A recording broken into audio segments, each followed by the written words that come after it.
Red Smoke rises not just on a new episode, but also for a new head coach. Believe it or not, we've got one. Yay! MLS Free Agency is underway. We'll talk a little bit about that. Also, the SuperDraft coming up this week as well. And who is on our holiday wish list now that we have some clarity into the future of this club that we are doing this podcast for. Plus, not because that's not enough. Some breaking potential news regarding some future foes that City will be facing in a reimagined MLS world coming to a soccer field near you. So much to talk about on this day. Yoann Damet in St. Louis. Let the debate over how to pronounce his name begin as well. But I am one of your hosts, Tom Franklin, a.k.a. the Soccer Zombie. I'm joined, as always, by my co-pilot, Jeremy Clements. How you doing, Jeremy? Doing well, Tom. We've got a coach, man. I am ecstatic. I am excited, and I'm ready. And I'm ready to break into all of the news of the day. It's been a busy one. You're so excited, your camera can't handle it. You kind of blipped out there for a sec. I don't know. Last time I was muted. Now I can't get my camera to work. Are the guys from South End starting a new podcast war over here, or what? I guess maybe you know what we need some podcast controversies sometimes. It keeps the blood flowing. I mean, we can't mess with flyover footy. I mean, they're the kings. We got to work our way up to flyover beef status. By the way, they will be actually on. Matt, I believe, is going to be on with Brendan tonight at 8:00. So after our main portion is done, if you want to hop over there, feel free to do so. Jake Henry, a little bit under the weather tonight, so he will not be joining us. And also Chris Gebhardt kind of helping run things behind the scenes in the background for you. And you guys in the chat as well. You guys are excited. I can tell you're excited. I was reading some of your chat messages earlier about Damet and keep it going. We'll try to get to some of your chats commentary as we go along here. And of course, we will have the final third after the podcast portion of this show. If you are listening to the podcast version, by the way, welcome. And just as a reminder, we are streaming on YouTube live on the STL Soccer News YouTube channel, which will be the only YouTube channel you will be able to see Red Smoke Rising in February. So we're going to simulcast this on the Soccer Zombie YouTube for another month. We're going to go through January, but then once February rolls around, you better be subscribed to STL Soccer News or no Red Smoke Rising for you. Or you can follow us on X as well, Red Smoke Rising on X. We are streaming there as well. We have many options. We've got the bases covered. We really do. We covered all. We covered the visuals. We covered the audio. We are multifaceted, like we hope Yoann Damet is, with some of his tactics and formations, as we will get to here in just a little bit. And of course, we couldn't do this without our friends at the Pat Connolly Tavern, located in beautiful Dogtown, 6400 Oakland Avenue. They are a St. Louis institution since 1942, serving up that delicious fried chicken for a long time. Live music multiple nights a week, including for future St. Louis City away watch-alongs. That's right. I'm going to have watch parties this year instead of my usual YouTube watch-alongs at Pat Connolly Tavern for most away games this year. And then afterwards, they're going to have live music for you to enjoy. So Pat Connolly Tavern, located at the corner of Oakland and Tam in beautiful Dogtown. Whether you're in Forest Park, whether you're going to the zoo, you need to grab a bite to eat, or you want to catch the City game this year, check them out, and you might see a friendly neighborhood soccer zombie watching with you. So we got a little bit of housekeeping items to get to before we get to the big news of the day. And trust me, we're going to say a lot about that. But it's been a couple weeks since we were live on Red Smoke Rising. And one big thing happened that is kind of sort of coaching related, as in a former head coach for St. Louis City, at least temporarily. John Hackworth is joining the Navy.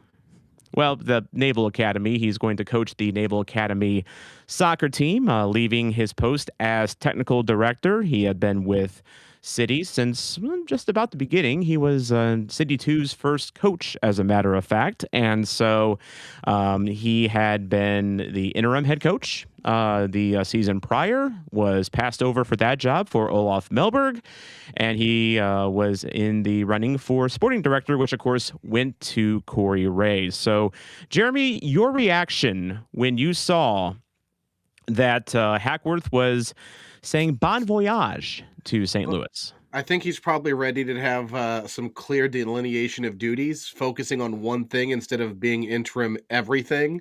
I heard rumors that he was at one point a valet parker outside of Energizer Park, but that's not been confirmed by any reliable sources. But in all seriousness, though, I was surprised. It kind of came out of nowhere, but at the same time, so I guess timing surprising. But the fact that he left after being, as you mentioned, passed over for a couple of opportunities, Tom, that part not a surprise. Yeah, not a surprise. And there's only so many times that you can be passed over when you feel like it is your time. And we don't know all the ins and outs as to exactly what went down behind the scenes.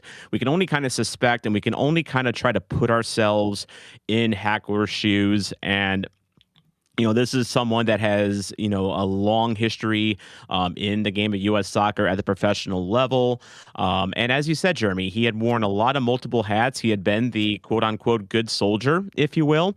And so if he is leaving for the Naval Academy because he feels that he is not getting, I guess, his just desserts, if you will, I don't think anyone could really blame him given now that he's been passed over twice. But again, we don't know exactly what went on in the background. We don't know who is going to replace him. And we don't know exactly how this affects the power structure with Diego and Corey Ray and now Yoann Damet. So Yeah, and one other thing on Hack, real quick, is maybe he just got the itch to coach again. I mean, he coached with City too. I know it's an older next pro roster on age, but maybe that's just lit a fire, and he wants to coach. And Navy's got a great reputation as a historic institution, so.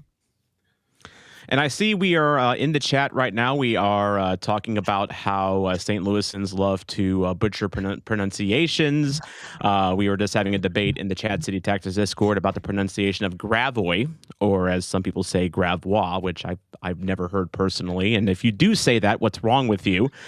But Carly in the chat saying, I don't think I've seen any non-STL positive reactions to gooey butter cake so far. Let's talk about this in the chat after in the final third, when we're going over our holiday wish lists and a super draft. Things that you have heard non-St. Louisans say about very St. Louis things. I'm sure there's some hilarity there. Let's put that in our pocket because I've heard some things over the years. Speaking of non-St. Louisans, Henry Kessler. I want to bring him up just really quick here because many of us are hoping that he comes back to St. Louis City. Jerry Hayes, I know you're there in the chat as well. You are really hoping he comes back.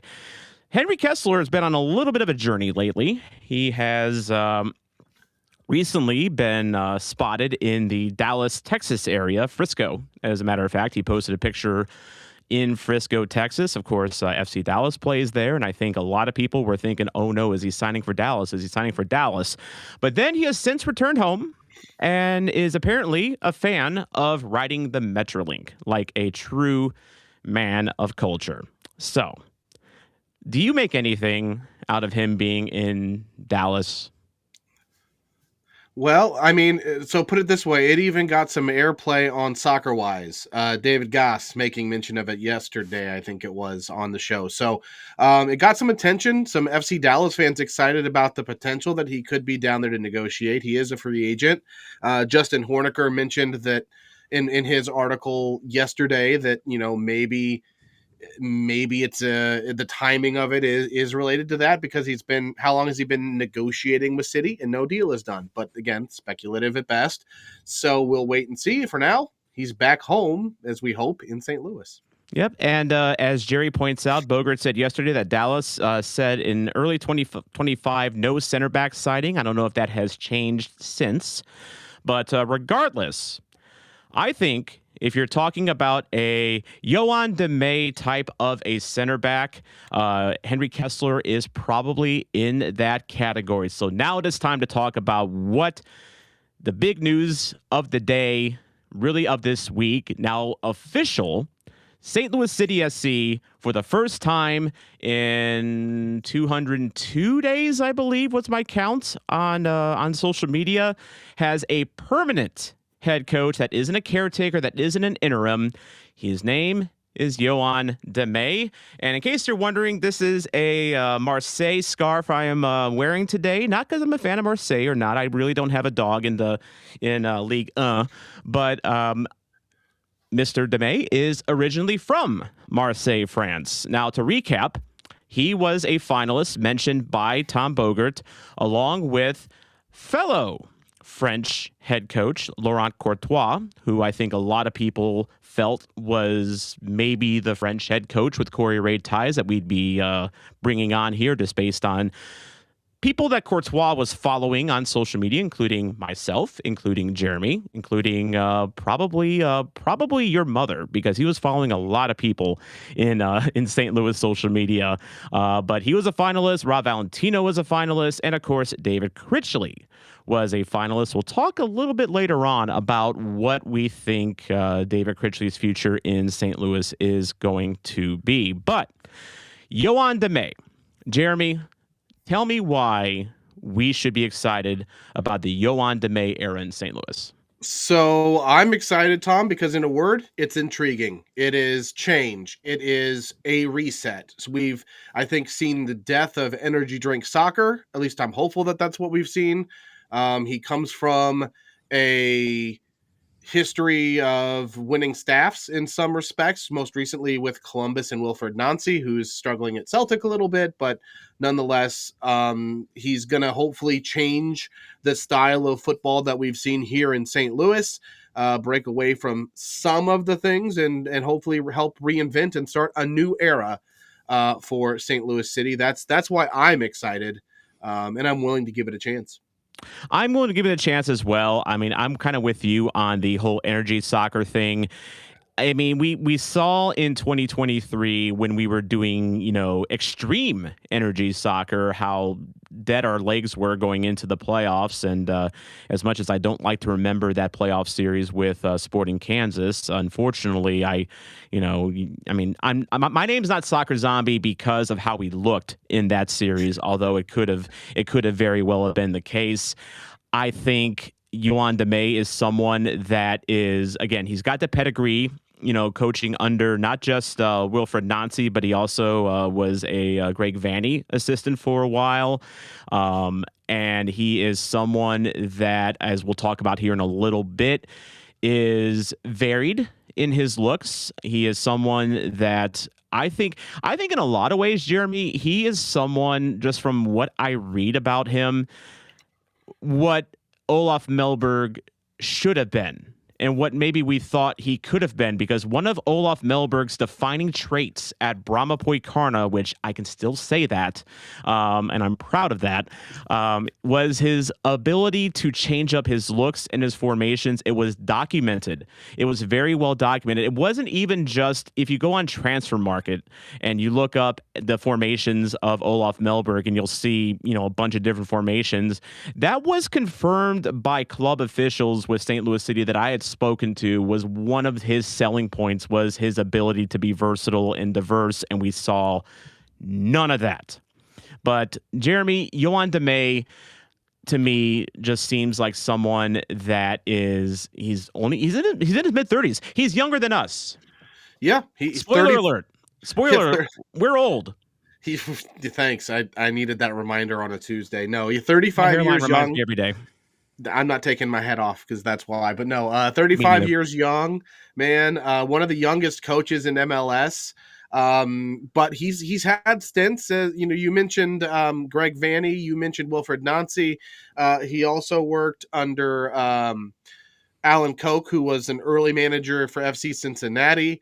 He's coached multiple levels in the academy world as well. And I'm just going to throw his name out there because I'm a United fan, but he coached under Yap Stam in Cincinnati too. So, I've got to get the United shout out in there. But, I mentioned it. He won a Leagues Cup in 2024. Was part of a coaching staff that won MLS Cup in 2023 with Columbus. They also, if I remember correctly, had a runners-up medal or near that in the CONCACAF Champions Cup as well. So, Correct. so he's been around winning, Tom, and I think that's why I'm so excited as we kind of just ran through some of his career timeline. He's been coaching for over 20 years, but does anything jump out at you or get you excited looking at where and how and who he's coached with? Well, I think one thing that jumps out to me, and not in a good way, but in a way that I think we should address right off the bat, is his time at FC Cincinnati. So that was a very tough time in FC Cincinnati's, lifetime. This was right after they joined MLS, and they were wooden spoons, not once, not twice, but thrice. Right off the bat, they were a club that looked very much like a USL Championship club, making the transition to MLS, and not in a good way. I will also so he was caretaker manager for a total of 17 games for FC Cincinnati, which is just under the tenure that David Critchley had in St. Louis as caretaker / interim manager with 19 games. So, in terms of top level managing, very similar success, but David Critchley's tenure as manager with St. Louis City was a lot better than Damet's was in Cincinnati. Although it's kind of the same thing we were talking about in our last episode with Laurent Courtois, in that you cannot look at CF Montreal and make it an apples to apples comparison to anything else that Courtois has done, because CF Montreal horribly run. They're run by the Saputos, which is basically like you're working under the Jerry Jones, of the MLS, if Jerry Jones had, much less influence on the league as a whole.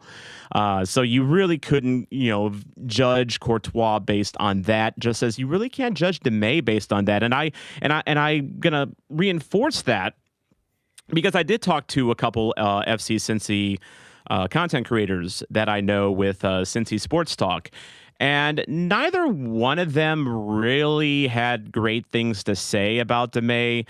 One of them did kind of mention that, the team was kind of a mess back then. So, he kind of also said that, he really couldn't judge him too much off of that. And he also warned me that, because he did coach the Columbus Crew and because hell is real, he wouldn't be the most objective about Damet. Mm-hmm. But the other one was not very complimentary of him, kind of citing, when he was caretaker manager, it felt like he was, kind of a, cub thrown to the lions, basically. And, keep in mind, in 2019, we're talking about a 29-year-old that is managing a MLS team. That is a lot even at 29 years old, I didn't know what I was doing. Not fully anyway. I was starting to get it, but I wasn't fully there. And I think you can forgive Damet for his FC Cincinnati time, but I mentioned hell is real, and of course his most recent stint with Columbus. And Jeremy, you talked to some folks with some content creators with Columbus about him. Yep. I did. I talked to two different groups, two different shows for the Crew and the Upper 90 Club. So shout out to those guys. And if you're watching on YouTube, we'll share the graphic. But they've shared the following: the guys from For the Crews on the hire itself saying, "quote He's a solid coach. Honestly, was expecting him to be a front runner for the Columbus position." Tom, that jumped out at me first and foremost, because if Columbus, a club that's rich in history, is looking at the guy, that kind of gives me a little bit of faith that he's a good hire, or at least someone that should be respected, right? Like, that's the first part. And then the rest of their piece, Tom, on his tactics, they call it a bit of a question mark because they don't know how much his ideas may have changed under Nancy, but they wouldn't be surprised if we play in the way that Nancy did. The Upper 90 Club folks saying he was the fourth assistant to Nancy, but had no real experience. But they, again, expect him to implement Nancy ball, but throw out the qualifier that it's great, but without the right players, will go nowhere. But again, Tom, I want to go back to the very first thing the guys from For the Crew Yes. said, which is that they expected him to be a front runner for the job in Columbus. Well, and here's the thing. So I did some research into exactly why Damet didn't follow Nancy to Celtic, because Nancy brought over a few of his assistants over to Scotland with him, and Damet was not one of them. And so I think Damet is someone that, I think we look at him in the same vein that we looked at like a Laurent Courtois, in that we thought that Courtois was someone that was ready to take the helm, that felt he was ready. He wasn't. He didn't want to be second fiddle anymore. He felt that he got all. He's out of college and he's ready for the job market, basically. In as far as being an MLS head coach, and so I think there's some validity to that. Now, as to why he didn't get the Columbus job, or I guess he won't be getting the Columbus job, I looked this up in the Columbus Dispatch, and so there was an article a couple days ago, and Isatal is the general manager for Columbus Crew, and he, of course, bumped out Corey Ray for that job. And again, everything's connected here. I mean, I feel like I'm solving a crime mystery here, almost, with all the different arrows and lines going everywhere. But yeah, Isatal, the current shot caller in Columbus, stated that the Columbus Crew were not looking to replicate Wilfried's style going forward. So in the article, they mentioned when Nancy was hired by the Crew in January 2023, he brought a unique playing style to Columbus that centered around dominating possession. Tall is mindful of that. Quote, "We hired Wilfried because we wanted to play a certain way, and we have gone very far in this philosophy to the point that it's in our academy and other Crew teams. We're not looking to replicate Wilfried's style per se. I think we can evolve from it," end quote. So to answer the question, why wasn't Damet hired at Columbus right away? I think there's your answer. Because in some of the things that you've learned, Jeremy, about how Damet coaches and how he sets up, sounds very Wilfried Nancy, doesn't he? He definitely does. One Football had an article on him as well. They labeled him one of the top 5 guys to watch in terms of assistants that could rise to the next level to be successful as a head coach. And we can dive more into the quotes that we got in the press conference today as well. But yeah, in terms of style, they said a 4-3-3, a 3-4-2-1, but his tactics and things are something that evolve over time. So it will 100% be interesting to watch how he plays. But Tom, as we dive into the press release and some of the thoughts from the the release today, starting with sporting director Corey Ray, it's his first hire of a head coach, and saying in quote that Yoann has all the attributes that we were looking for in a manager that aligns closely with the vision and direction we have for the team. He has invaluable experience working with some of the best teams and coaches in the league that I'm sure will help him get the best out of our players. Yoann is ambitious, competitive, and does an exceptional job communicating his soccer ideas. But most importantly, he values people and relationships. Having worked together before, we already share a foundation of trust, which I think will be beneficial as we move the team forward. Tom, real quickly, there are 2 or 3 big things that Ray mentioned there that align point by point with what he said he was looking for in his introductory press conference, which was a guy that he could build a good relationship with, a guy that values people, a guy that he can trust, and a guy that is a good communicator. Those 4 things were laid out by Corey Ray weeks ago, and those were all boxes checked in this first bit from Corey Ray. And yes, we were, talking, a little bit earlier about the power dynamic in the front office for St. Louis. And yes, I'm going to bring it up just only because you're getting in Yoann Damet someone that clearly you can read the words for yourself that Corey Ray is very high on. Someone that when he speaks about familiarity with him, speaks about it in a very positive manner. And I think it is very telling that we ended up with someone that does have that working relationship with Ray. Again, we all thought not all of us, but like a lot of us thought it was going to be Laurent Courtois, but instead it's Damet. And so I think his hire is very indicative of the fact that if this is truly going to be a new regime going forward, we're, exiting out of the Lutz Pfannenstiel era. We're exiting out of, we are, Bradley Carnell has long been in the rearview mirror, but like now we're trying to wipe off the stench that is, Olaf Melberg's, era, which probably smells like Drakkar Noir. Well, I'm only guessing what type of cologne Olaf wears, but this club needs a restart, and it needs a new direction, as you said, Jeremy. And it sounds like that we are going to get a direction that is unified, and that is something that, at least for me anyway, is very reassuring, that we have a soccer guy in Corey Ray that has made soccer decisions in most of his career, making decisions and bringing on someone that he has a good working relationship with, as opposed to someone that is a suit. And Tom, one other thought that I had, Corey Ray, a young guy, and now we have a young head coach. Is it something indicative of the MLS, you think, to start seeing some of these younger guys get chances? Is that where you think the MLS can make itself different from other leagues, where you can have these teams take chances on maybe lesser proven guys? I think MLS is a good breeding ground for that, because, we often think about MLS. We think about, in players, you have the retirement league, thing where you have, I see Luis Suarez is about to re-sign with Inter Messi, 39 years old. I thought he was done a couple years ago, but he's apparently found the fountain of youth in Miami.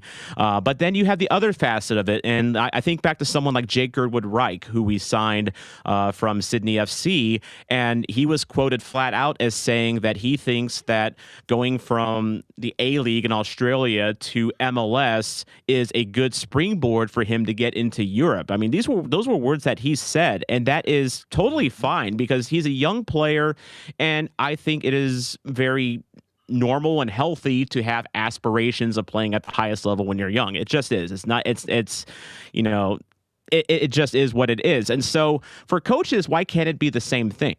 Where you have, I mean, in the case of Damet, he's been cultivated for a long time under, three very distinct regimes. I mean, you have Wilfred Nancy Ball, you have Greg Vanny Ball, and then you have Voldemort. I meant Jaap Stam. I had to get my United dig in there somehow. And there it is right there, slotted it right in. But he is someone that has learned through, multiple different coaches, as you said. And yeah, he's 35 years old, Corey Ray. He is. Did we establish that he too is younger than us? I don't remember how old Corey Ray is off the top of my head. I want to say he's like 38, 39, but regardless, it's not uncommon, in the top divisions to have a young wonder kid coach come through. Like, I think of Will Still, who was discovered by Stade Ram in Ligue 1, and he didn't even have all of his coaching licenses in order. In fact, Stade got fined, I guess, every game that he used to coach, but he was someone that was in his early 30s, but it's harder to do that, overseas. Whereas here in MLS, you have 30 MLS clubs. You're playing at a top level with, high level players. You're building up a resume here. You are, now as MLS gets more and more international, and now that it gets more and more connected to the international game, you might see more, Wilfred Nancy's, make a big name for themselves in MLS, and then they take that jump to a bigger situation in Europe. Although in the case of Nancy, it's not going the best, but it's early. But yeah, I think to your point, Jeremy, I think MLS is a good ground, for younger coaches that are trying to make a name for themselves. It really kind of does feel, to, coin a phrase or to borrow a phrase, a land of opportunity. No, it is, and I'm excited to see if these guys can take that bull by the horns, as they say, and turn this opportunity into something. As for what the play on the field is going to look like, Tom, Corey Ray talked about what he expects Damet to bring to that front today, saying, quote, "On the field, he will build on the club's intense high work rate identity while adding a more proactive ball-focused dimension to our style, which will give us the best chance to be consistently competitive and entertain our fans." Ball-focused dimension, Tom. What do you think of that? So we were having a chat with Michael from Chat City Tactics earlier, and he mentioned, like, he threw up a graph of players that currently fit a ball possession type of a style, and there's more than you think that can play that style. There's some that can't, that surprises you. Like Song Bin, for instance, apparently doesn't have, great metrics in possession, but whereas like you would expect Edouard Leuven to have good metrics in that regard. I think it is also it gives us something to point towards as we talk, with free agency getting going and the super draft coming up here. As far as like what direction does this club go? And so it seems to me that Corey Ray's come in and he's bringing in Damet, and he is basically signaling that you can still have that high work rate. And you can still have a quote unquote exciting style of ball, which is something that is a St. Louis City hallmark. But as we know, Jeremy, having watched many games, we have not been very good when our possession has been above 50% or more in a game. If we have the ball more than our opponents, something is horribly, horribly wrong. And so that tells me that there are going to be changes coming. Starting this offseason and probably over the course of a couple of years, where you're going to see players cycle in and replace some players that simply cannot play that style. It goes simply, Jeremy, beyond formation, because I think it's so easy to look at Damet's past history with three in the backs and then take a look at our depth at center back and realize that we're getting dangerously close to playing Josh Yaro again if we're playing a three in the back. It goes beyond not just having numbers, but the quality that, as the former coach Olaf would like to say, but having the quality of players that fit this system. So I think we're going to see a radically different St. Louis City 1 year from today. So with that in mind, Tom, is it a good thing we've waited to make those moves? Because I think a week or two ago and even here recently, we were really pressing, trying to want to see moves and expressing frustration, or at least I know I was probably one who was wanting to see guys brought in to fill the roster spots that we have. Are we beyond that? Well, I'm beyond that. I never really, I didn't want this club to stay. Well, look, we have seen what this club can do when it doesn't have direction and in the moves it makes, because we saw that when Hackworth was making all of those, contract decisions and, re-signing Josh Yaro as his parting gift to St. Louis. That wasn't good. The Yaro signing wasn't good. Signing Berkey to a DP contract. I love me some Berkey. He's literally part of why I'm a content creator. But signing him to a DP deal, no, that's not the way to do it. But no, I didn't want them to just, go out and hand a bag of money to like a Walker Zimmerman, just because, the club needed to make a splash or the club needed to show the fan base that it's doing something. They need to do this the right way. We have seen what this club can do when it's desperate to make a move happen for the sake of making a move happen. And that is called Yoann Silva. Remember Yoann Silva? He was a last-second acquisition before the deadline, and that was only because Plan A failed and Plan B failed. And so now, we had to make a move. Yoann Silva was available for, basically a bag of used soccer balls. And there was a reason he was available for a bag of used soccer balls, and that was because he was awful. And so I think now it's clear that Corey is setting a vision. It's clear that Damet is going to really help refine that division. And I can't wait to see it. It's nice to be not just excited about what city team we could see on the field, but intrigued. Yeah, and that's the biggest thing I think for me too, Tom, is it's the real reset. I think this is the reset that a lot of folks, myself included, really wanted to see, and now we're getting. And so now they just have to follow through and actually build on that foundation and take advantage of this opportunity, because this is to be as cheesy and corny and cliche as I can, it's a turning point. It is a turning point to really reinvigorate a franchise. A lot of folks didn't renew season tickets. A lot of fans are still really bitter about the Carolyn Kindle, we're going to make the playoffs quote. Hands down. I mean, so this is an opportunity to say, let's really punch that reset button. Let's do it the right way, and let's move forward. Definitely. And I do got to point out a comment in the chat. JT, it looks like that Mo Salah is staying at Liverpool, so he is not going to come to St. Louis City. We are not going to be chanting that he's running down the wing, our Egyptian king, unfortunately. But it was we had some fun with that, off camera about imagining Mo Salah in a St. Louis uniform. I don't know if Mo Salah would be a Yoann Damet guy. I'm sure Damet could probably make him work. That you find a way. It's You find a way. you have to find a way. You Find have the to. Ray. You have to find the Ray. You have to find the Ray if you demay. Oh, good Lord. Man, by the way, thank you to everyone that is still watching this show. By the way, 75 of you right now watching the live version. Make sure to like and subscribe for great banter and witty commentary from your hosts like that. How about some commentary from our new manager about signing in St. Louis? Yeah, Damet seems excited, saying, quote, "I'm honored to be joining City SC and really looking forward to getting to work with the team and building a high-standard environment that represents the fans and the city. Thanking the ownership group, Diego and Corey, for the trust they've shown in me, saying this is an extremely ambitious club and we'll work extremely hard every day to be competitive and play an entertaining style of soccer the fans and supporters can relate to and enjoy." Tom, couple of questions from what Yoann said there. Mm-hmm. What kind of soccer will supporters relate to? Is it energy drink soccer like we're trying to break away from? Is it still the high press intensity, or is it a to be determined style, or is it a mix? Well, you remember how we played under Olaf Milberg? It's I not do. not that way. Not that Please, way. yeah, agreed. Whatever the opposite of that is, which actually probably the opposite of that would have been probably Bradley Carnell ball, which that's not the best either.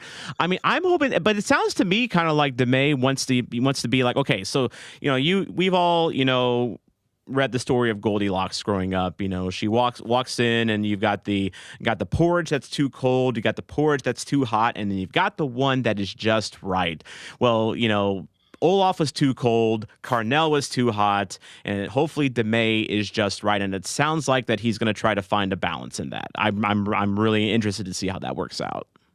That's, I think, the hope of everybody. I am really excited to genuinely see change. To your point, though, it can't be Olaf ball, sit deep, pray for a counter, and look bereft of ideas offensively. But we also, to as much as I loved watching the play under Critch, we were so open at the back at times, and it was frustrating because we'd come back, we'd get a lead, we'd give it up. It was almost like watching United and Bournemouth earlier this week, where it was just no defense. And so I hope to see the word that you used. I think balance. Exactly, balance, like all things should be. And Kayla, we will talk about the city front office. We got a quote to Diego with Diego to get here, so sorry about that, Kayla. But I want to get to the comment before that. Aaron in the chat saying he wants winning, not entertainment. Winning is fun. Losing 4-3 all the time won't be. Great point, Aaron, and I agree, because Lord knows, in 2024, when I started doing watch-alongs, how many 3-3 pillow biting white knuckle games that we all had to endure through, to the point where I had to turn a baby Yoda doll into a support animal. And we were all in that boat, because while yes, it's one form of entertainment, it's also stressful, and it's also not the kind of stress that we want. I think we don't want all off ball where we're losing 1-0 every game, or doing 0-0 draws, where we might get 2 shots on net. That ain't the way either. We need balance. And so, Aaron, I am with you on that. To me, winning's entertaining. Is it not? I mean, that's what puts butts in seats. That's what you build a reputation on, as you're winning in your record, and eventually, hopefully, the silverware and trophies that you put in your cabinet. You mean Yeti mugs don't put butts in seats? No. No. Me neither. The seats sometimes scratch the Yeti mugs. Well, yeah, and the cup holders don't hold the Yeti mugs very well either. Yeah, exactly. If someone, Matt Seebeck, if you're listening, better cup holders, please. Thank you. But yes, on to Diego, Jeremy. Yeah, Diego again in the public eye, but we won't hear from him tomorrow during the introductory press conference. But he said today, through our conversations, it was clear that Yoann will bring an uncompromising desire to win, a relentless and thorough approach to his work, and values and behaviors that align naturally with our club. We're confident Yoann is well positioned to follow the proven path of MLS experienced assistants who have gone on to succeed as head coaches. End quote from the president and GM Diego Gigliani. And Tom, a few of those names of guys that he's kind of mentioned: Ziggy Schmidt, Bruce Arena, Dominic Kinnear, Bob Bradley, more recently, Pat Noonan. And it's too early to probably put Mark Dos Santos into this category, but he's the successor, I believe, to Steve Cherundolo for LAFC. But he got promoted as without any previous head coach experience either. So, I know the first names there are kind of legends in the U.S. soccer market and around MLS, but it's a high mark to kind of to put out there, but And if I may ruffle a feather or two in our audience right now, whether it's a chat or our podcast listeners right now, I'll add one more name to that: Bradley Carnell. He was an assistant at New York Red Bulls, and he never felt he got his chance there. And he went on to St. Louis, had that great first year, and then faceplant. And now, guess what? He's doing the same thing in Philly, where he had a great regular season, and then they faceplanted in the playoffs. So time will tell. But in one point of view, he's successful. He is, and he's been successful. And the graphic you just pulled up, Tom, is an interesting look at what we've seen across expansion clubs. So the most recent expansion clubs, but leaving San Diego out, we're not talking about San Diego. They just came off of a deep run in the playoffs. But St. Louis and going back, it was Charlotte, Austin, Miami, Nashville, and Cincinnati. I did omit Miami from the graphic. They just won MLS Cup.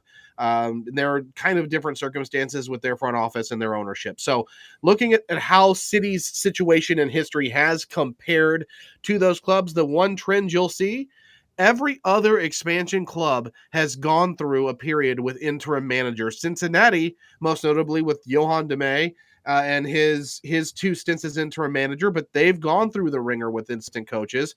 Nashville did. Austin did. You could even argue Austin may have done it even more or had a longer tenure if Josh Wolf had not been the GM and kind of had other roles in addition to his head coaching duties. And then even Charlotte having at least one interim head coach in there as well. So I think the point of that I want to underscore there is, while yes, we've had 351 days, Tom, by Matt Baker's count, under an interim manager, that's not rarefied air in some respects when you compare what are kind of the trends of expansion teams. Well, no, and the other thing I look at this graphic is, hey, at least we're not FC Cincinnati. And that is something that I think every St. Louis soccer fan can take some joy in.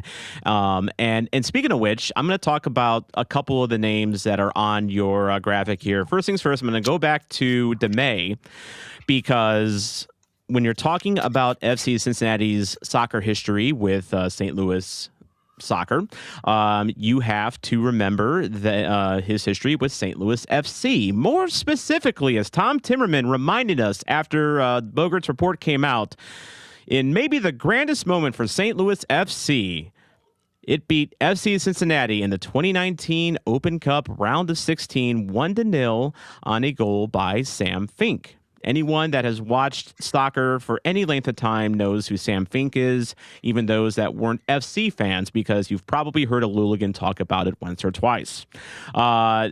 Here's a fun fact, though. Who was the interim manager for Cincinnati at the time?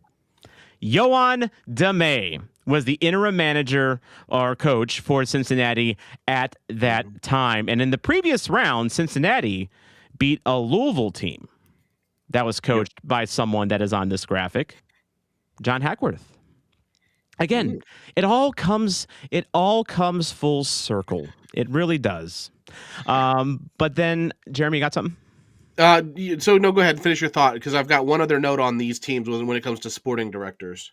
Well, I was going to discuss David Critchley and kind of where he goes from here, but go ahead. No, so just a real quick note. So three of these five teams have also had changing in sporting directors over their first their first three seasons. Austin FC is on their second sporting director. Inter Miami, again, I know they're not on this graphic, but they've gone through three sporting directors. FC Cincinnati is on their second sporting director. The only teams that haven't were Nashville and Charlotte, whose original sporting directors are still in their roles or have been promoted from within. So so you talk about all the turnover and stability in an expansion club front office. I just think that is important to note as well. And it's also worth noting Josh Wolf you have on there for Austin. Like he was also, he had a lot of sway, beyond just being a head coach as well. So that's a bit of a different situation. Probably one of the reasons why he lasted as long as he did. He got a little bit of remise in him in that way, I guess. But yeah, David Critchley. So I wanted to end this segment here by talking about David Critchley. David Critchley, I think we all can say that he had a very valiant effort as interim head coach, and toward the end of his run, had a pretty good run at the end, actually. I mean, after the FC Dallas disaster, we were winning on the road. Amazing. Players liked him. Players were coming out in press conferences saying that, he should be, I like playing for him, basically going short of saying he should be the guy, but, big votes of confidence. But now, Jeremy, we talked earlier about Hackworth getting passed over, and at what point do you go bon voyage? Critchley, what do you think becomes of him? Well, I mean, there's a couple trains of thought. Diego today leaving it kind of wide open in the press release, saying, "quote At the same time, we're incredibly grateful to David Critchley for his leadership as interim head coach and remain committed to his continued development within our club." Justin Horniker in Talkin' Soccer yesterday reported that he thought that Critch is likely to stay on as an assistant under Damet. The one thing I will note is sources with the club have told me today that, quote, no news to share on Critchley, end quote. So it's wide open, Tom, to your point. I would love to see him stick around because of the connection you mentioned with the players, the way he was able to come in and do damage recovery post Melberg and really rebuild not only the locker room, but that translating into results, especially on the road where we never had won historically really consistently. But will he think he can do better? And will he be offered other opportunities? Yeah, I think he will, I will say that I hope Critchley does stick around as well, whether it's as an assistant under DeMay, which would be interesting, although I don't think tactically they would align very well. I think in terms of continuity, when you're talking about Berkey coming out and saying he liked playing under Critchley, Hartle coming out saying he liked playing under Critchley, a lot of your leadership that is still there really likes and supports Critchley. And so if you're thinking in terms of transition, wouldn't it be nice to have Critchley still around to kind of help with that? Or would that be counterproductive and Critchley goes back to City 2? That is something that in the past Critchley has said that, even if he doesn't get the head coaching job, he still has a job with St. Louis City. I guess now we're just at a question of where is it going to be? Is it going to be on the main roster? Is it going to be back with City 2? Is it going to be somewhere else? Because we looked at DeMay earlier. Again, Critchley had 19 games as a head coach in MLS. Granted, it was an interim, but it was still no different than DeMay had in Cincinnati. Coached 2 more games, had a better record, was more successful. So I wouldn't be surprised if Critchley does have interest around the league. Is it as a head coach? Maybe not, but maybe a club is willing to offer Critchley like a pathway to being a permanent head coach, maybe one that is more guaranteed than it is here in St. Louis. And Tom, you have to wonder if you keep Critch in an assistant role, because again, I don't think he goes down to City 2. If you keep him as a first team assistant, is that going to be like, who was it? Was it Mike Yeo in the Blues years ago, who when he was on the bench for Hitchcock? I think it was, or no, it's Davis. Yeah, I mean, is it that kind of a weird situation? Because to me, if you, and just hear me out real quickly, if you are really serious about hitting the reset button with this team, as much as I love Critch and what he did and admire his work in the locker room, if this is a real commitment to hitting the reset button, you've almost got to cut ties, and because you can't have it's like the ghost of Christmas past lingering there in the locker room, because what is it? If this doesn't work, then we go backwards and we go back to what Critch is doing, and we're stuck in this endless cycle. To me, it's, and I hate to say it, almost time for a clean break as much as possible from the ways of the old and the old regime, and commit to this project. And that might mean Critchley's gone. It might be, and it might be for the best for Damet as well in terms of getting him settled in. I mean, you don't want Damet having to look over his shoulder at the guy that was passed over for the job that he ended up getting. I mean, no industry in the world, would that be a comfortable position for anyone? Much less, a head coaching job in MLS where you're, constantly being evaluated not just by your front office but the public as well and your own players. It's just not the right pressure, I think. So I think you got a good point there. I mean, as much as I like Critchley as a person, and I think he does have qualities, as a head coach, I don't think it's a tactical fit necessarily with Damet from the sounds of it, but then, and also just in terms of a chemistry, with getting a, new coach established, it may not be the right move. Maybe Critchley's just one of those rare people that is selfless and, will, let bygones be bygones. We don't know that. And does St. Louis City want to find out? I would venture a guess no. But you know what I do want to find out, Jeremy? What's that? Who we're going to be signing now that we have our leadership in place. And we had gone through and made some wish lists for who we want to see signed and brought into this club this offseason, whether it's free agency, whether it's transfers, whether it's the SuperDraft. If you take a look at our wish list, if you're watching the YouTube version, we basically all are kind of thinking on the same wavelength. For me, our fullback depth is an absolute disaster. It's Thomas Totland and Prayer. We have a gaping hole at the 6, which has been there since time immaterial. I mean, except for those couple games where Jawulo Blom really looked good. Center back, if we're playing a 3 in the back, I would almost say a center back's almost higher than a 6 at this point, because, if we're going to be playing a 3 in the back in a lot, we're going to need some depth there that isn't named Josh Yarrow. Again, I don't mean to slander Josh Yarrow as much as I do. Nice guy, not a great player. And I would say if we do make a move for an attacker, it needs to be a difference maker. It can't be a rotation guy. It can't be someone that directly stuffs Mekhi Joyner's pathway to playing time, because you and Jake, specifically said wingers. And we got Song Bin. I think Song Bin deserves, another season as a starting right winger. We have Marcel Hartle that can play in the left wing in a pinch, depending on what look that we're going for here. We still have Celio. And we have Mekhi Joyner, who I'm very eager, and I think the club is eager to see what he can do. So the only difference I have with you guys, Jeremy, is just that I don't think it necessarily needs to be a winger, but if it's a difference-making attacker, not necessarily Josh Sargent, I think we have to take a look at that. Yeah, and I think that's going to be part of Corey Ray's assessment period that he's got to still be in, hopefully getting close to being done as we now pivot to the point of the offseason where we start doing roster moves. Tom Bogert saying, I think a week ago or so, that now that, once the manager's in place, we'll make moves. And Corey Ray even saying at a recent meeting with fans, I think it was, that, those moves are kind of aligned, or at least they kind of have a rough plan of sorts, I think, is what I had heard from just in conversation. But I guess my question for you, Tom, when we're talking about an attacking option, so you have the assessment period, you've got Cedric Toiker, his contract is up in 6 months, so you've got to make a key decision on if he's retained or not, or extended. So you've got that decision. Simon Betcher is your second best option as a striker, I suppose, or does he Yep. as a winger and rotate with Song Bin? You don't want to go, as you were mentioning, Joyner. Corey Ray said in his press conference, that in his introductory press conference, that we're not going to block the pathway, and stressed multiple times the importance of the pathways for young players.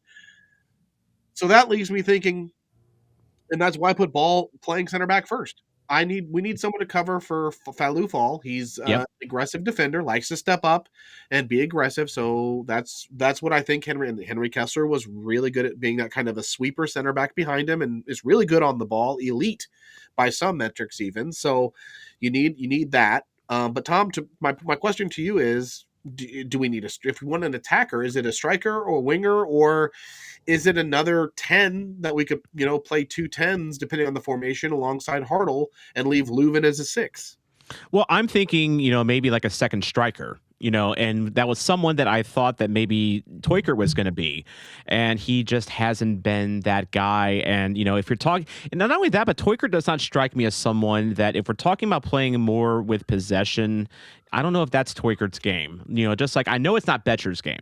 Like, No. Betcher does, he finds space behind the line. He's not someone that you necessarily want dribbling the ball a lot. From what I've seen from Toykert, I'm not sold on that either. Mainly just because Toykert, just from my vantage point, I don't think he's a great passer. He's not a great creator. He's basically he's a slightly more skilled poacher than Betcher, in my opinion, when he's on. It's just the problem is we didn't see him on very often.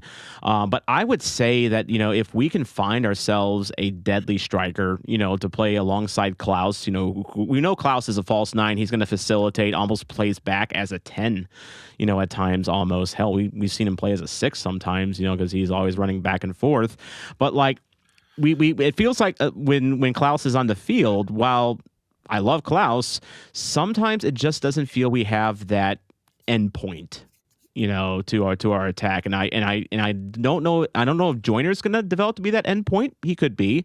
Song Bin, he is. I mean, he's someone that is fast, that is going to break defenses.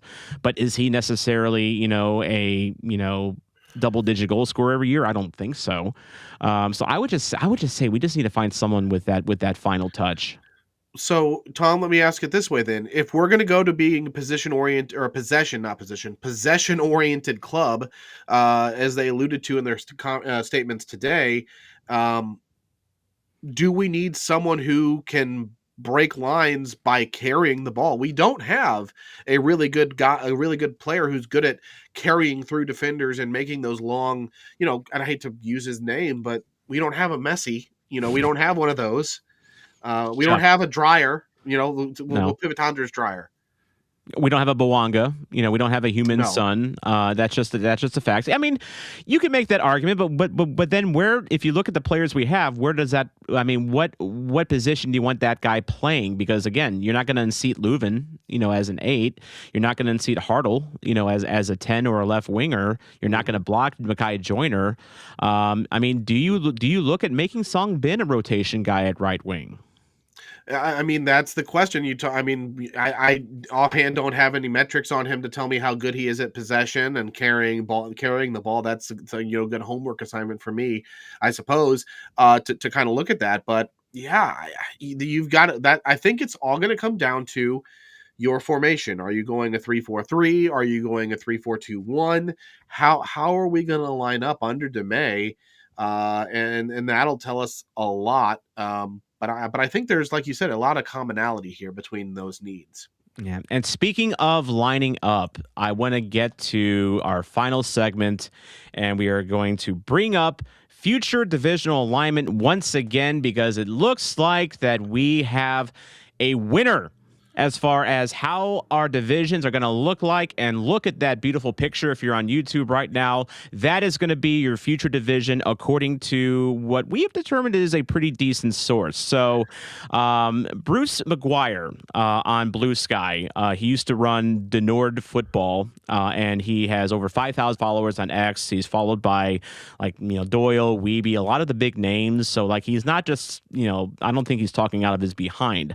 But he said on Blue Sky and X today, literally like maybe an hour before this show went live, quote, Minnesota United will definitely be in a new division with Chicago, Kansas City, Cincinnati, Columbus, and St. Louis. Who knows when this will officially be announced, he says, but I get my info from 2 people from inside the league today, end quote. I am so excited for this division, Jeremy. I know it's going to be a tough division, but just travel implications and rivalries, this division is it. Tom, I'm 110% on board. I am more excited about the fact that we're going to have a real rivalry with Chicago than I can tell you, because just anybody that's grown up in St. Louis knows Baseball, it's the Cardinals and Cubs. Hockey, it's the Blues and the Blackhawks. And now in the MLS, it's going to be City SC and the Chicago Fire in their new stadium. It's going to mean road trips. It's going to mean fun, and it's going to mean an added element of rivalry there. And then again, Tom, we've got the Hell is Real teams plus Minnesota. So Yeah. I'm happy. If this is what really comes to fruition, I'm happy. I'm going to put this into context for you. So the longest road trip in this division would be Minnesota at 536 miles. I measured this from Energizer Park to where the opposing stadiums would be. 536 miles, roughly 9 hours. Currently in the Western Conference, just among Western Conference teams, that's our second shortest road trip at this point.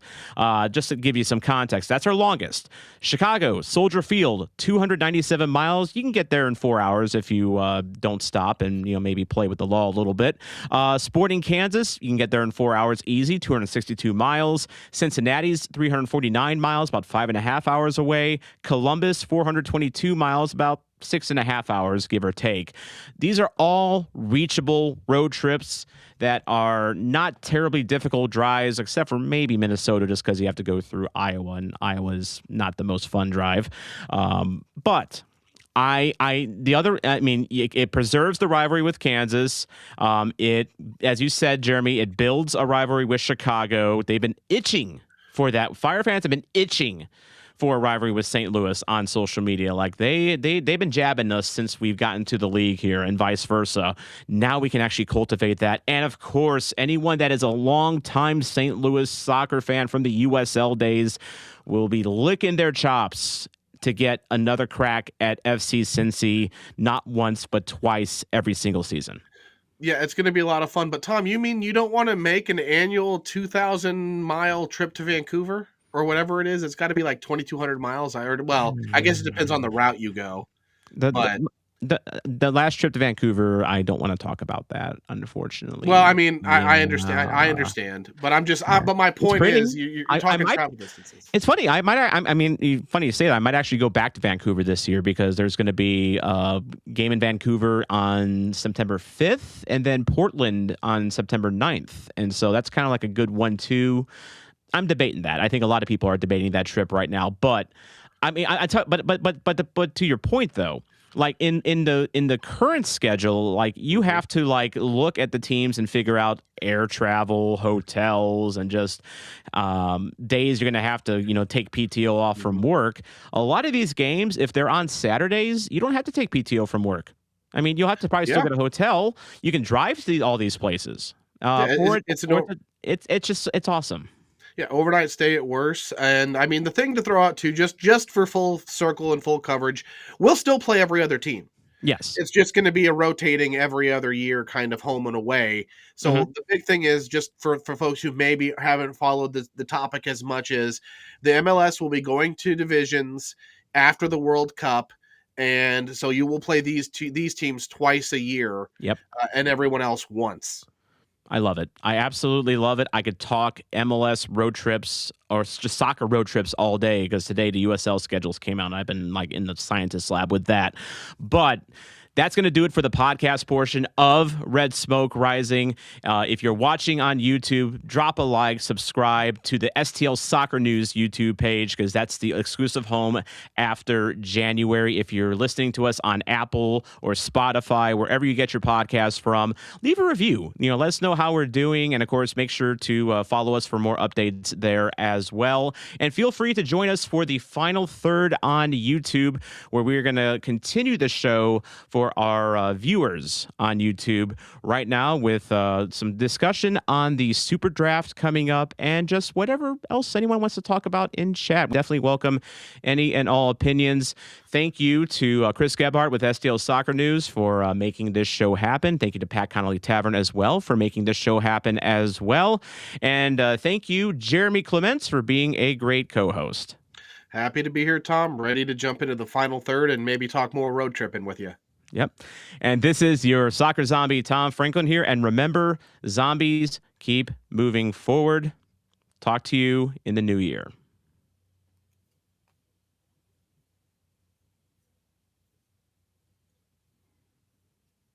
Okay, we are now in the final third, and so a little bit of silence there because it helps whenever Chris edits this for the podcast. We want to be nice to our gracious host here. But anything while I'm looking at chat here, Jeremy, anything that you feel we need to touch on from the main show that we didn't get to? I don't know if I made clear enough mention of it. I did want to just toss out a reminder for folks to keep an eye on the city socials tomorrow, because one of the things I'm actually really interested in, Tom, is learning more, hopefully from Corey Ray, about the process, because they do have the introductory press conference set for 1:15 tomorrow with Corey Ray and Yoann Damet. So that's 1:15. I will do my best to be there to get quotes up on socials as we can on the Red Smoke Rising social. So please be sure to watch for that content.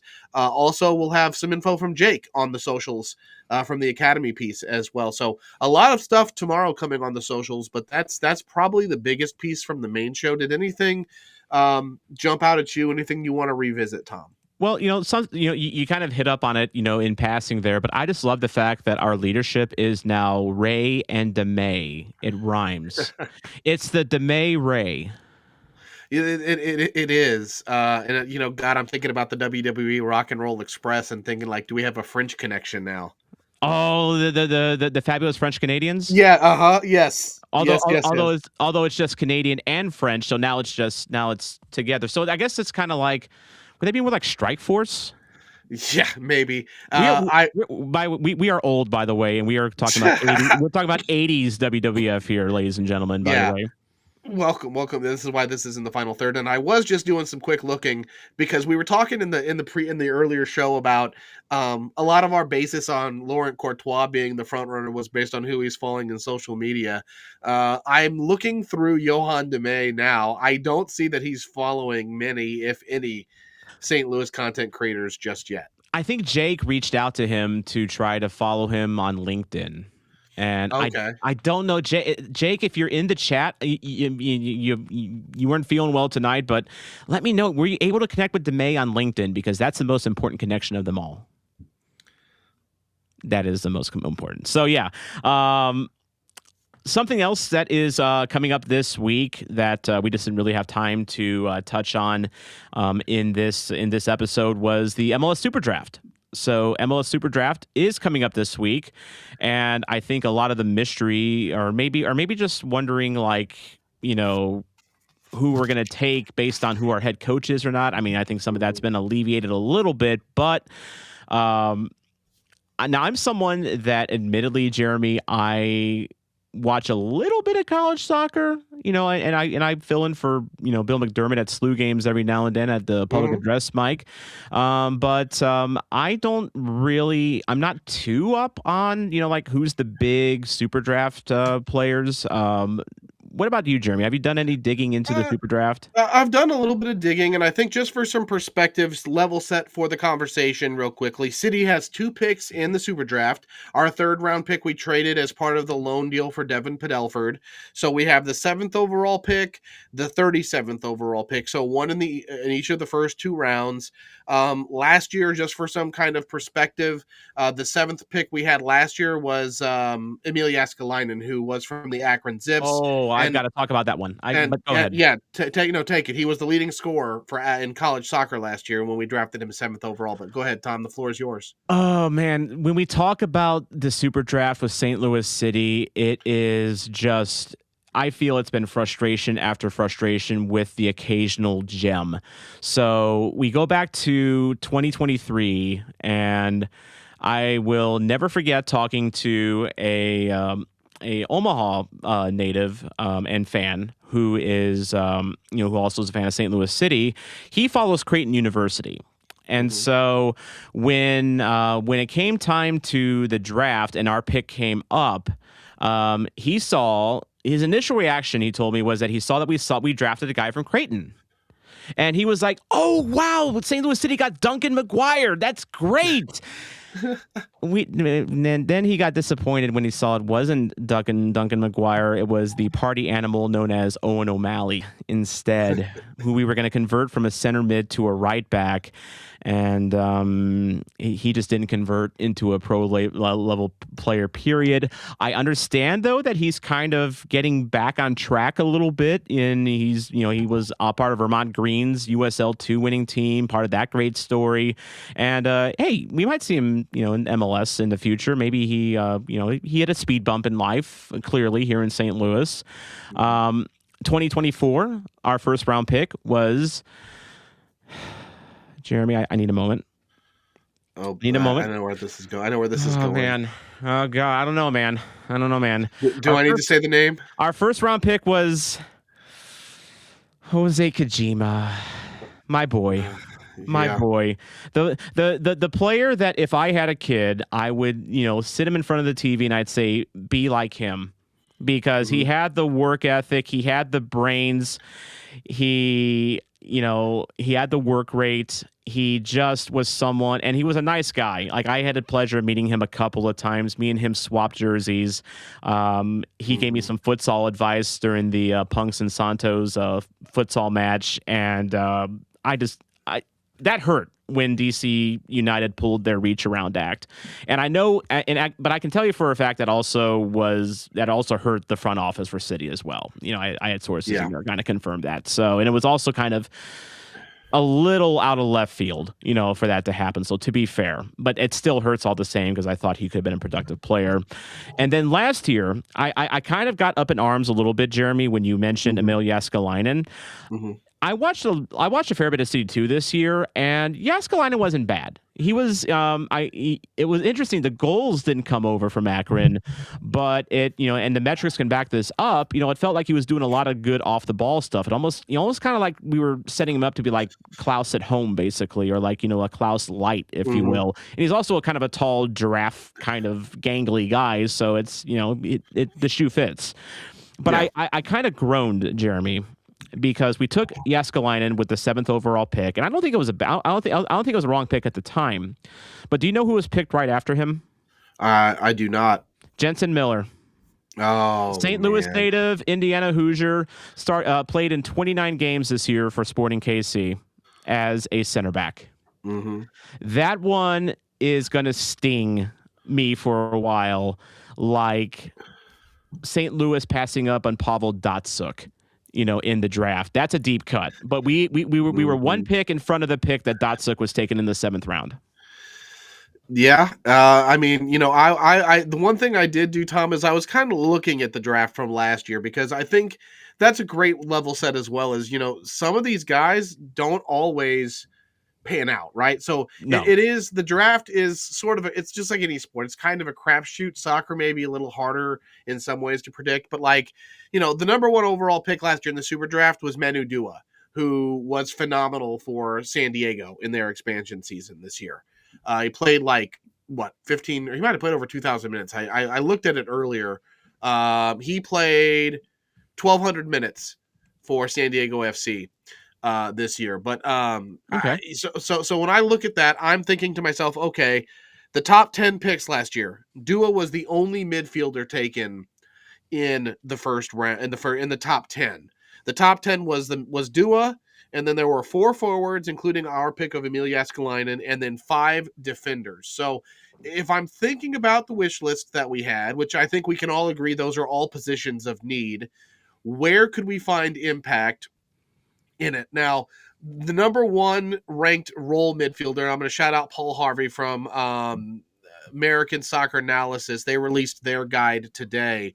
As I was looking at it, Sam, and I don't know if it's pronounced Vigilante or Vigilante. I don't want to butcher him, but he's a senior from Princeton as a holding midfielder. Was the top the overall he's rated the 8th best prospect, and then the 4th best as a holding midfielder. So thinking about a 6, and again, it's a shot, right? It's not a guarantee, but according to his metrics, the style comparison is guys from Bundia from Aston Villa, Wimmer from Wolfsburg, Mm-hmm. Golovin from Monaco or Maza from Leverkusen, as they're kind of doing comparisons to how these guys profile analytically based on their play style. But Vigilante is a guy that stuck out at me. Or do we look at it and go, um, as a center back? You look at Yeah. center defenders. There's Milanovanov from Marquette, Resch from Seton Hall. Just looking down the list of guys that hypothetically might be available. Who knows? But or Tom, do we do the NFL thing and try to trade up or trade down or do something else? So there's a couple players that and I'll get to your trade up philosophy in the second here because I think there is a scenario for that just from what I've read. But we've been mentioned in like Draft Utopia and other outlets. There's only a couple mocks out, but Utopia had us taking Nikolai from North Carolina. Was overall ranked the 42nd player, but he's was the second in role playing profiles. They got him as kind of like a right back, right winger. He's also played a lot of center back as well. But I think in this case, he would profile more as a right winger. Now, Michael from Chat City Tactics, I don't know how he knows this. He knows a lot of things about a lot of things. And he kind of said that Nikolai is a bit slow, so maybe he's not the one that we go with. My candidate to throw into the fire here is someone that I had a chance to actually see myself when he was at playing at SLU this year. He's not a SLU player. He plays for Dayton, and that is Drendo Bruna. Drendo Bruna is a left back. He was our starting left back this year. I got to see him when he played. Let me move this over real quick. There we go. I got to see him when he played in the Atlantic 10 tournament, which St. Louis hosted the entire way because they were the top seed in the Atlantic 10. It was the final match, St. Louis and Dayton, and De Bruyne actually got an assist in that game, and I'll show you that assist right now. So this is De Bruyne. He's taking a free kick, and he took a few free kicks for them in this game, to be fair. But watch the ball here, Jeremy. Mm-hmm. Just is and it's not a high kick. It is a low driven cross. Gets it just bends nicely, really nicely around the small wall there for SLU, and that's just a work of art here. Now I know we have plenty of free kick takers in this club, so like it's not exactly what I would call a need, but what stands out to me about De Bruyne is that he does seem to be a good two-way left back in that, and maybe even a left wing back, because he is good at progressing. He's a good creator, but he's also a good at reactive defending as well. He is someone that I think depending on what look that Damet rolls out, like he strikes me as someone that's versatile. He's only 20 years old. He was a sophomore this year. Interestingly enough, he has Kosovo citizenship, but he was born in the U.S., so I don't think he needs a green card. But the other interesting thing about him is that he came up through the NYCFC Academy, but he actually has 8 games under his belt in the USL Championship. So he actually was signed for Hartford Athletic under an academy contract in 2023, and he actually got an assist in a game against FC Tulsa, my friends back there. But yeah, if we're talking, we talked in my wish list earlier about how we just have absolutely zero left back depth. So, to what you were saying about, best player available, like NFL style, this would definitely be a need pick for St. Louis. And to me, De Bruyne is the most intriguing left back prospect in this draft. And I think I love the idea of, while maybe I'm not the most well versed in knowing some of these guys because I admittedly don't watch a lot of college soccer. I think for me the reason that I like talking through this, Tom, and I'm gonna see if I can potentially steal the screen here from you in just a second, if it will let me. I'm trying to figure out what tab I'm showing here, because there is on the ASA website that you were just showing, if this will work, hopefully it'll pop over for me. I don't think it will. It's just showing to you right Bummer. here. But what's the name of the player? So it's not a player. There's a chart on their page that shows the how the clubs rank in terms of minutes by players who are making less than $400,000 and under the age of 26. Really? Yeah, and so that's what I was trying to get into, because this is, again, it's another mechanism at which you can build your club in a responsible, fiscally responsible and affordable way. Hmm. St. Louis City, looking at last year's data, we had 10 players who were under the age of 26 making less than $400,000. And we had Try 10 of sharing that those. again. Okay, hold on, let me try that. Yeah. And we had 10 players who were, let's try this one more time, see if it'll come across. There it goes. Yeah. So you can see here we had 10 players, 5,200 minutes. Now our net goals above, our net G plus, or goals added above average, not great. But you can. My point is, you can kind of see where we rate comparatively to other clubs. So we look over here, we can see who were really the best in terms of net goals added in their minutes. Brendan McSorley, that doesn't surprise me. He was very impactful late in the season. Felu Fall, kind of the same thing. 684 minutes. Really one of our highest players there. You kind of go down the ranks. Jake Gerwood Reich, who's out on loan right now, was really the opposite. Our buddy Akil Watts had the most minutes, but was the worst in terms of net goals added above average. But the reason I wanted to talk through this too, Tom, we can look at a couple of other places where Corey Ray has been. Montreal, now this year, 17 of their players. Again, now these aren't all guys that were related to Corey Ray, but they're places he's been, places where some of the things he's probably looking to maybe instill here have played a role. So Montreal, a lot of players who fall into that. More recently, let's look in Columbus. They had 8 players logging just over 11,000 minutes, including Sean Zawodzicki and Max Arfston, who's gotten time with the U.S. national team recently. So I don't know. There's our boy AZ Jackson as well. But I don't know. This to me stresses and underscores the importance of the super draft, even though, yes, to an extent it's a crapshoot, Tom. It's a valuable mechanism. And Mello, I see you in the chat. If he's saying if our hopes are down to MLS draft picks, we are cooked. I mean, yeah. I mean, you're not going to build a team just entirely in the super draft. Let's just face it. That's not going to happen. And given as I said, given our track record, with the super draft, I mean, it's not been great. Although I will say, I mean, it's been so not great, Jeremy, that our best pick, you could argue, is Brendan McSorley, who was picked in the 3rd round. Yeah, I mean McSorley's.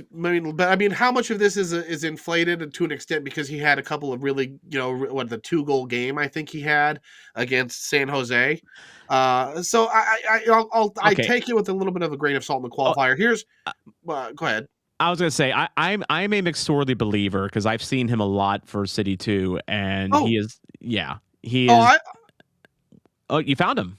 Yeah, here is Mekhi Joyner, just for sake of it. Now the difference too, I do like, they do show you based on like academy external or however. So Joyner as an academy product, it logged 476 minutes.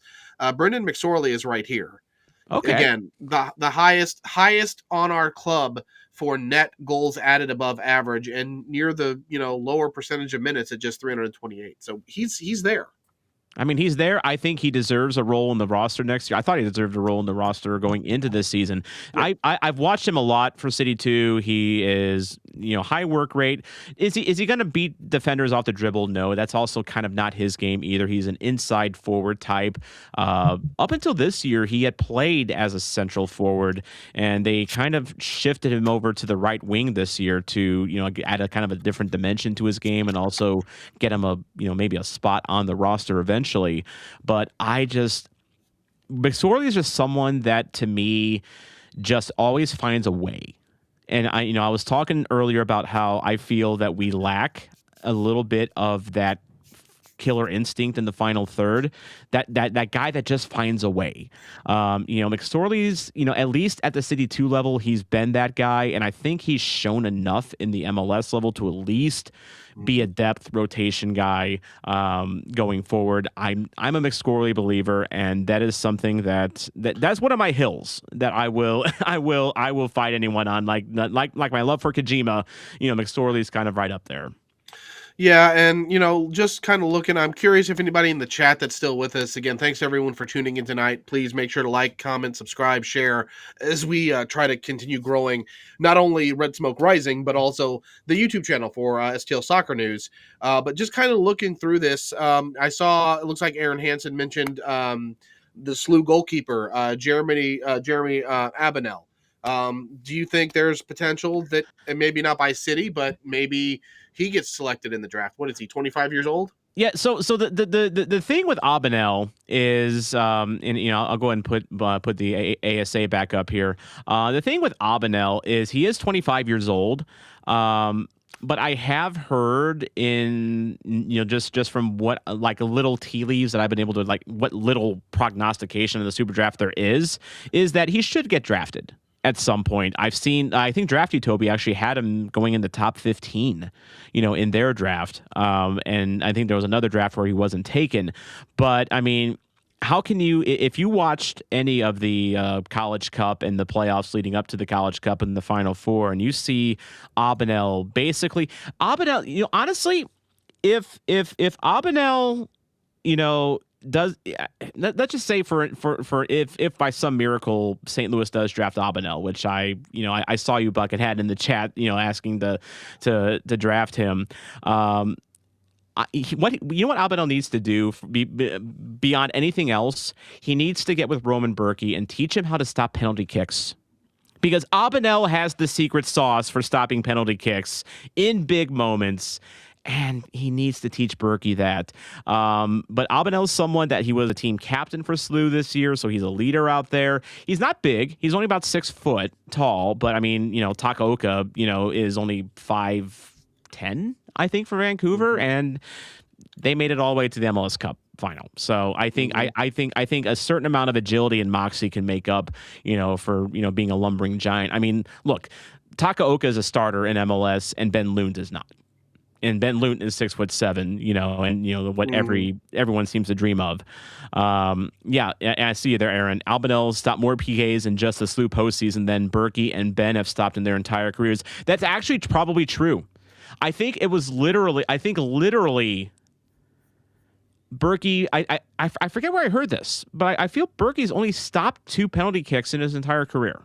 Like that aren't like the shootout, like actual penalty kicks. Huh. It's a weird quirk, but I do want to say I have Junior Diouf up here for a reason, and that is because we were talking earlier about trading up, to get to get that guy.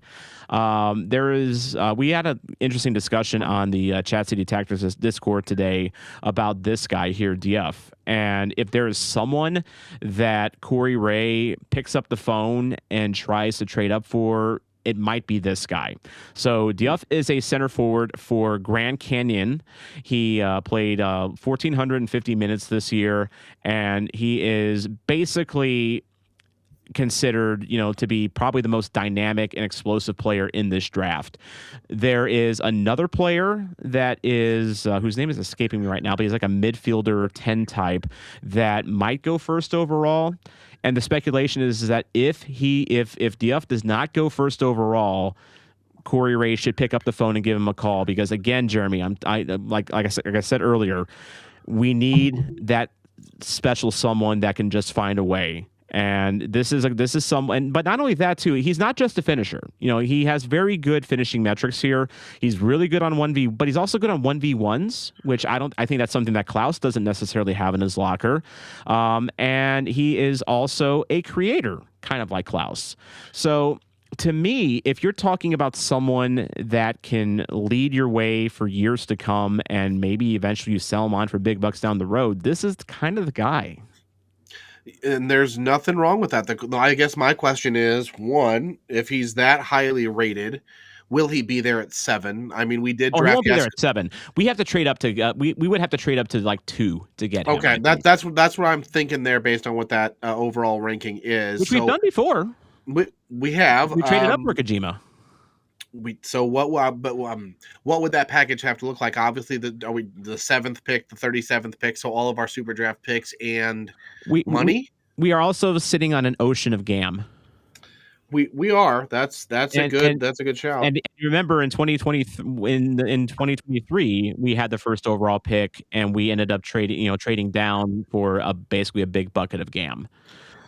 So but then that leads to another discussion, and Jeremy, you can maybe kind of weigh in on this too. Now that we have cash furs, does GAM get devalued now? It doesn't, and I apologize because I honestly don't know the gentleman's name or the person's name. I guess I shouldn't conclude that they're a man or woman, but I'll give a shout out to Transmorgified Tire. I believe is the user's name in the Chat City Tactics Discord, and no, they did. Or no, actually, I'm sorry. No, it was Chief Scout. It was Tim. I apologize. Yep. Tim did some really complicated math that goes well above my pay grade. But basically, in short, no. It turns out GAM, in terms of the cash for world we live in now, GAM is more valuable than straight cash by 0.18, whatever that calculation turns into in terms of actual value. But in this equation, GAM is the more valuable asset to have. So City does, to your point, Tom, have that much. How much do they have? I don't recall offhand. It's a few million. But it's enough to make a difference. It is enough to make a difference, and the makers of Monopoly take notes from MLS on how to make your currency more valuable than actual currency. What a world we live in. But yeah. So we'll see what happens in the Super Draft. Now, again, it's just, as Jeremy said, it's just a first rounder, second rounder. We don't have a third because we traded it for Padelford and his loan. Still have not heard if Padelford's coming back or Conrad Vollum's coming back. That's kind of quiet right now. I think honestly that's partly by design, because it just feels like up until this point we've been kind of in a holding pattern. I mean, but not for a lack of work. In fact, Jerry Hayes, I see you in the chat, and I think a few others of you are a part of the fan commission. And they had a fan commission meeting this past Thursday where Corey Ray talked to members of the commission, and this is all public info. Corey basically was saying that he has been working on players that he wants to sign, and there might be some moves coming, it sounds like, in the not too near future. It's just that we have to sort out the head coach first, kind of a thing. No, 100%, and I'm excited to see who we target and the positions and how they fit into this because I think that's going to give us, Tom, the idea of what tactical setup we get. Although we may get that tomorrow at the press conference, who knows? But I think you and I kind of have had different conversations with different folks in the city sphere, where it's like when we started bringing in all the center backs and Timo Baumgartel and Conrad Vollum, people started piecing together, okay, we're going to change the system and go to a back 3, back 5 under Olaf, and that's what came to fruition. So I think that's going to be what tells us a lot, depending on also what we get tomorrow. Definitely. And again, you can't rely on super draft players, but if you can find, we have seen so many super draft picks over the years that have hit big, like Patrick Schulte. Another one, super draft pick. I think he also, we weren't in the market for a goalie, but actually, I take it back. I think Schulte was the year before City started, so never mind. But he was a first round pick. Now he's gone on to great things. I mentioned Duncan McGuire earlier. So but for every McGuire and Schulte, it feels like there's probably about 3 or 4 O'Malleys. So you have to kind of temper your expectations. But again, as Chris says, whoever they bring in will never be as good at pronouncing St. Louis roads as Giannis Horn. So we were talking about that earlier. Things that St. Louis, that non-St. Louisans say about St. Louis. So Carly made the comment earlier. She's never heard of a non-St. Louisan that had anything bad to say about gooey butter cake. I have heard. Honestly, I hear more neutral to positive comments on emos from out of towners than negative. I feel that's kind of a misnomer. I don't know. I hear more confusion about what the heck is Provel cheese, and us getting Well, a bad rep for putting fake cheese on crackers. I mean, I'm confused about what Provel cheese is. Honestly, I mean, to me, it looks like it's a thing that should not be, like the Metallica song. That's fair. Wasn't there a thing a few years ago about how people here cut their bagels, or was that in a dip? Was No, that that was Breadco, slash Panera Bread. I think we can call them Panera now because Breadco is not what it was. But yeah, so at Breadco they slice the bagels Mhm. like into little pieces instead of Yeah. halfway, and the internet freaked out about it. And I honest, Um. I honestly look, you're eating bread. Like, who cares how you're eating it? It's bread. Yeah. And It's just in a different shape. it's a different shape, and technically in that way that Panera does it, you do get more cream cheese. You tend to get more, I don't know if it's like, is it X cream cheese per slice, maybe? Would that be like the analytical term for it? The X bread of the Yeah, of the yeah, bagel. yeah. It might be. X cheese to bread ratio. Um, Kayla's got a. I have yet to see a bad reaction to T-Ravs. No, but I think I don't remember who I was talking to recently. Someone told me that T-Ravs are not an exclusive to St. Louis thing. I don't remember who told me that. Hmm. Yeah, someone was like, "Oh," because I was like, "Oh, you have T-Ravs here," and they're like, "Yeah, it's not new. It's not just a St. Louis thing." And I'm like, "Interesting, but do you fry yours, or how do you make So I have to go back and see if I can uncover that conversation. Comment on the screen right now, Jerry Hayes. This is going to be a hot take. And I'm sorry to any Ooh. lovers out there that are gooey butter cake fans. I brought that up partly because I'm not a big fan of gooey butter cake. I'm not a fan. I think I am with Kessler. Well, it was Betcher. There's I'm with Betcher. Betcher. I think, and St. Louis, well, not a St. Louisan, but a guy with St. Louis ties, went to college here, his family here. Take it from a St. Louis adjacent, athlete. I, to me, it's way too sweet to enjoy on a regular basis. Okay, I don't hate I'll it, give you that. but it is something that, like, I have to be in the mood for it. Is like, I guess Tom is, I don't know what the controversial I feel like it's a controversial question. Like like native St. Louisans, what's one thing that is like strictly St. Louis that you don't like about it? Like that you don't like? Is Provel cheese at the top of that list for people? No, Like, I'm Provel's fine. My okay. I can eat it. I can digest it. It's fine. Um, Or that you would say is overrated. Maybe don't like it's too strong, but you say is overrated. Emos is probably okay. up there for a lot of people. All right, guys. I might have to turn in my St. Louis card after this. St. Louis barbecue is overrated. That's my hot take. That is my hot take. It is fine. It is fine. To me, good barbecue does not need to be drowned in sauce. What are Okay, you hiding, What are you hiding, St. Louis? When you bathe your barbecue in sauce, what are you hiding? That's man. my question. So, oh man, I've had a lot of barbecue. I've had a lot of bad barbecue. Ooh, Tom. Oh, I mean, I agree with your point on the sauce. Like, too much sauce that's too much of a thing. But Yeah. I will not. You leave my pork steaks alone, okay? No one's messing with my pork steaks. Pork steak mafia guy over here, okay? Look, a pork steak is fine. It's always filling. It's basically to me. What am I thinking here of? It's kind of like to me. It's like the McDonald's of barbecue, and I don't say that in a bad way. You go to McDonald's, you know what you're getting, and it generally satisfies most times. Pork steak's kind of the same way in that it's reliable. It'll fill you up, but it's just Ugh. and and this is coming from someone that lived in Memphis for a while. And I will say, to me, I will. This is another hill I'll die on. Memphis barbecue is king. Period.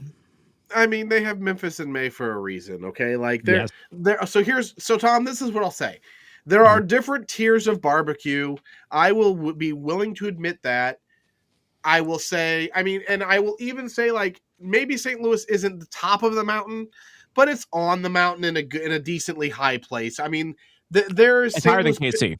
Yeah, well, yeah, It and is I higher see than KC. and I see in the chat, it looks like we've got Aaron Hansen talking about Gates. I will say this: the Gates that I had in Kansas City the last time I was there, that was one of not only the worst barbecue meals I've ever eaten, but it was flat out one of the worst meals I have eaten in my life.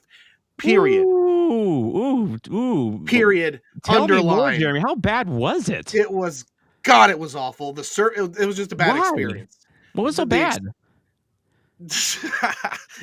You're Because I need to know what to avoid if I ever walk into one. Just if they yell at you in the face and say, "What do you want?" before you've even looked at the menu and you've never been there and they don't care that you've never been there, just leave. That's what we should have done. But we were told it was a good idea and a good place. But in any event, So I've had Gates once. I was whelmed.